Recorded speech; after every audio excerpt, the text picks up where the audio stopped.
Samuel Harrington caught his eldest son on his knees before another man on the night of April 12, 1839, and in that moment he knew his carefully constructed world was about to crumble. But what Samuel didn't know was that the enslaved man watching from the shadows had just discovered the key to his freedom, his fortune, and Samuel's complete destruction. 6 months later, Samuel Harrington would be on his knees, begging the man who once served him dinner for just one more night together. The hunter had become the hunted, the master had become the slave. And the most terrifying part? Samuel wanted it that way.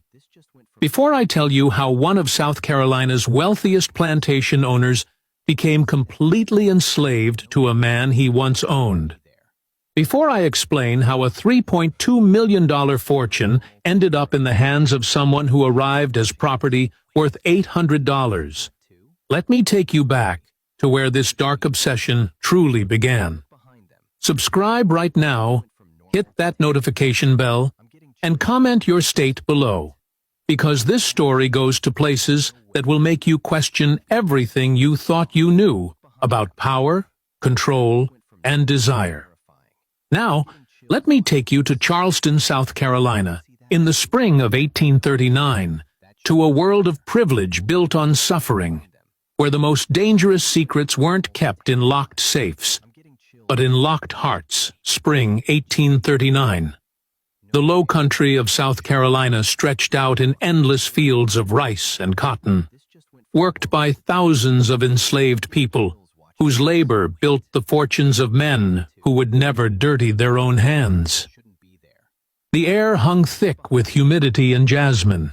Spanish moss draped from ancient oak trees like torn wedding veils, and the Combahee River moved slowly through the landscape, carrying wealth downstream to Charleston's port.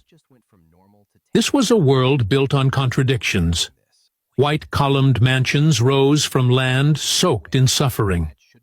Men who spoke eloquently about honor and dignity grew rich by denying both to others.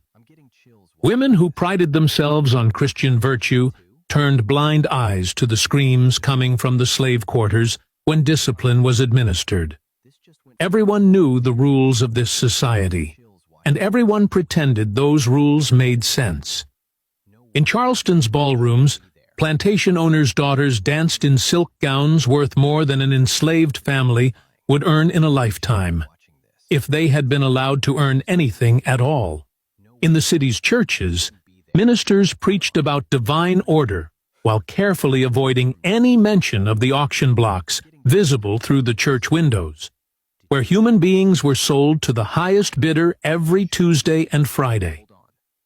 The men who controlled this world moved with absolute confidence in their right to control it. They had convinced themselves that slavery was not just economically necessary, but morally justified, that some people were simply meant to serve, while others were meant to rule. They believed this so completely that they could sit down to breakfast served by enslaved hands and never once feel the contradiction between the Christianity they professed and the system they perpetuated.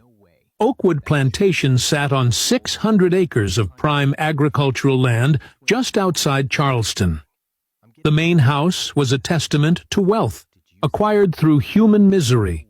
White columns rising 3 stories high, wide verandas wrapping around each floor, manicured gardens maintained by hands that would never be allowed to enjoy their beauty.